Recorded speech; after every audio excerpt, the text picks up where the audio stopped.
So I'm sharing the things that I learned after 30 days of posting consistently on Instagram. This one comes from a conversation I had a while ago with a friend of mine, and how we always use like these harsh words when we talk about success, like crush it, kill it, like all these like really harsh words to talk about good things. And this one is kind of similar, because when I work out, I have like a drill sergeant in my head. It's like, finish strong. So I'm always telling myself, finish strong. And that's what I was telling myself throughout this whole 30-day content challenge. First of all, that's not the energy that you want to lead with when you want to be social. So finish strong in itself, the energy is just kind of very harsh, very like tough, and it really should be fun and engaging. And I really enjoyed it. Once I let go of this mentality, I enjoyed interacting with folks and really like tapping into the community, because it was just better conversations. But this is the lesson. While I or you or we always say finish strong, you don't necessarily have to finish strong all the time. What I'm starting to accept is sometimes the journey is tough. You might finish weak. You might finish scraping to the finish line. You might finish exhausted, but you still finished. And by finishing, you allow yourself to get data to learn from what it is that you took action on. With this content challenge, I'm able to see the content that actually worked and the content that didn't. And I'm also able to see the content that brought me energy and the content that didn't. The stuff that drained me and still didn't move the needle. Things that I don't want to recreate and things that I do want to recreate. So when it comes to anything that we're doing in life, honestly,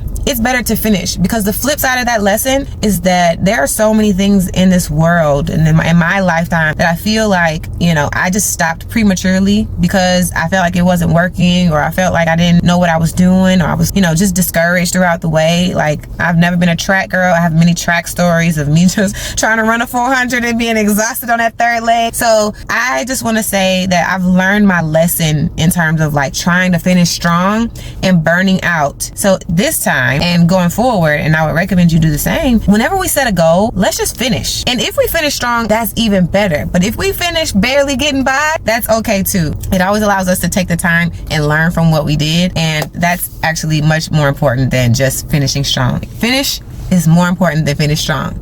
Peace.